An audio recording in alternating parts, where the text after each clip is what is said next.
Equals September 1939. The vast Atlantic rolls beneath a storm-gray sky as the Kriegsmarine's pride, the pocket battleship Admiral Graf Spee, slips into the open sea. Captain Hans Langsdorff stands upon the bridge, his eyes fixed southward. Germany has declared war on Britain, and Langsdorff's orders are clear: hunt merchant shipping, strike fear, and vanish into the mist. The crew moves with measured precision, their breath rising in the cold. "We will strike hard," Langsdorff tells his officers, calm but resolute. "But we fight with honor."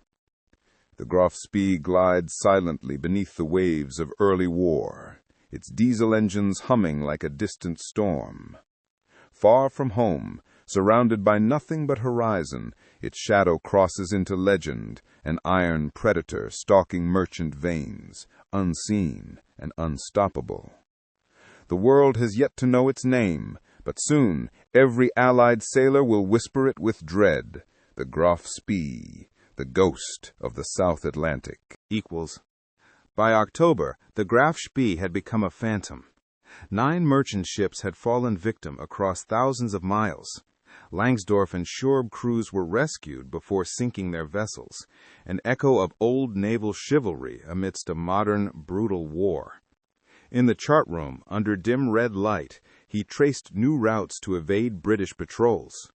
Reports of the raiders of the Atlantic reached London, prompting the Royal Navy to form hunting groups.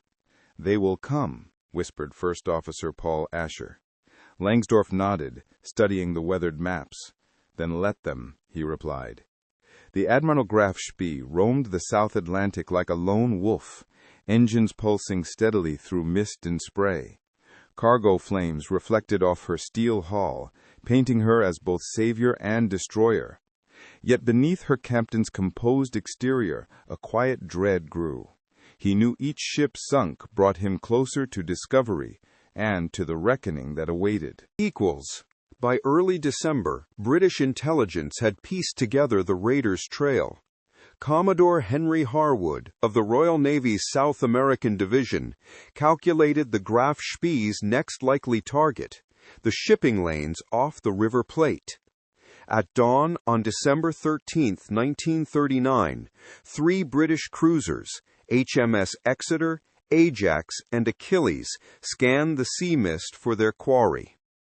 On the Graf Spee's bridge, Langsdorff's lookout called out, "Smoke on the horizon." The hunt was over. "Battle stations," Langsdorff commanded. Alarms echoed across steel corridors as sailors ran to their posts. Through the mist emerged Exeter, broadside glinting. The sea held its breath before erupting into thunder. Langsdorff steadied himself, studying his enemy. "The hunter has become the hunted," he murmured. As the first shells screamed overhead, the Graf Spee turned gracefully, her guns awakening like giants. The Battle of the River Plate had begun. The calm dawn shattered into chaos. The Graf Spee's 11-inch guns roared, their shells slamming into HMS Exeter, splintering her superstructure. The British ships replied, their 6-inch guns hammering the air with staccato fury. Inside the Graf Spee, shockwaves rattled rivets loose, dust falling like ash. "Fire control correct, 2 points starboard," Langsdorff shouted amid the clang of steel and smoke. The air reeked of cordite, and seawater hissed across the deck. Exeter, aflame and battered, was forced to withdraw. Yet her defiance anchored the British line. Ajax and Achilles darted closer, harrying the German Titan like wolves. Shells tore across the horizon. Langsdorff gripped the railing, a trickle of blood running down his temple from shrapnel. "We've damaged them enough," said Asher. "Not enough to win," replied Langsdorff quietly. The Graf Spee turned west, limping but proud, retreating toward the neutral waters of Uruguay. As dusk fell, the Graf Spee slipped away under cover of smoke, wounded but alive. Fires smoldered below deck. Her crew tended the injured as the engines groaned. Langsdorff ordered a course for Montevideo, Uruguay, a neutral port offering temporary refuge. "We will make repairs," he said to his officers, "and decide our fate." December 14th, they anchored in Montevideo harbor, greeted by silence and the gaze of the world's press. Local authorities granted 72 hours for repairs. British diplomats swarmed the city, spreading rumors that powerful fleets waited outside. The exhausted sailors leaned on the rails, watching the lights of freedom flicker across the water. Langsdorff, hands trembling, wrote reports in his cabin. His conscience battled his duty, his choices diminished, the walls of war closing in. Beyond the harbor mouth, silhouettes waited, patient and deadly. Equals newspapers blazed with headlines. German raider trapped. Crowds thronged Montevideo's docks, waving flags and shouting as British warships loomed offshore. International journalists chronicled every rumor, every whisper. Inside the Graf Spee, engineers worked tirelessly, patching ruptured plates and damaged systems. Langsdorff, his uniform neat but eyes hollow, met with the German ambassador. "Berlin demands you break out," the diplomat said. Langsdorff bowed his head. "And lose every man on board?" In his heart, he knew escape meant massacre. As the crew listened to radios whispering of British reinforcements, tension thickened. The ship became a fortress, haunted by uncertainty.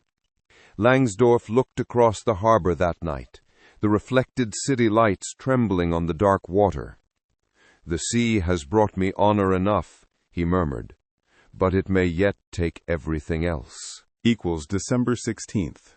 Langsdorff scarcely slept. In his cabin, charts, reports, and coded messages littered the table. His officers stood silent as he reviewed their dwindling supplies. "Our fuel is low. We cannot reach Germany." Outside, the dockside noise never ceased. Dock workers, diplomats, sailors, all under the gaze of watching nations. The enemy waited just beyond the horizon, their silhouettes etched in Langsdorff's mind. Duty demanded battle. Conscience urged restraint. At dinner, he told his men, "Whatever happens, remember, you have served with honor." A heavy quiet followed, broken only by the rhythmic wash of waves. Some smiled weakly, others looked away. In those final nights, Langsdorff was both captain and confessor, carrying the burden of lives far beyond the steel walls of his ship. He knew the final decision was already forming, the only one left to make. Equals on December 17th, under a pale Uruguayan sun, Langsdorff addressed his crew for the last time. "I cannot deliver you to slaughter," he declared. "Our duty ends here with honor intact." Applause mingled with tears. At dusk, the Graf Spee slipped from Montevideo and steamed slowly toward the open waters of the River Plate. Uruguayan and British observers watched as her silhouette burned orange against the horizon. As darkness fell, plumes of smoke rose, charges detonated deep within her hull. Flames rippled across the deck, swallowing the proud ship whole. From shore, thousands watched as the Graf Spee became a pyre upon the sea. Langsdorff stood at attention until the last explosion faded, his salute marking an end, not of defeat, but of defiance. The hunter of the South Atlantic was gone, sunk by its own hand rather than by the enemy's guns. Equals 2 days later, in a quiet Buenos Aires hotel, Captain Hans Langsdorff wrote his final letters. The words were steady, filled with gratitude and sorrow. He donned his full-dress uniform, Krieg's marine flag beneath him. "I cannot face my men again, but I can share their fate," he whispered. As morning light crept through the curtains, he took his own life, choosing death as the final act of responsibility. His body was found surrounded by the tools of his trade, a compass, a revolver, a folded logbook. The world learned that the man who commanded steel with discipline had been guided not only by orders, but by conscience. Langsdorff's tragedy would echo through time, a reminder of honor in a war that often forgot such words. In Montevideo, the wreck of the Graf Spee smoldered still, his monument of fire upon the waves. Long after the fires of the Graf Spee faded beneath the waters of the River Plate, sailors still spoke her name with reverence. To the Germans, she symbolized courage and discipline. To the Allies, a worthy adversary. Captain Langsdorff's decision spared his crew and avoided needless slaughter, a rare act of humanity in an age of total war. Wreaths would later be cast upon the waves where his ship went down, the currents carrying them toward the open sea. The Graf Spee's story endures, not as one of victory or defeat, but of moral conviction facing the relentless machinery of war.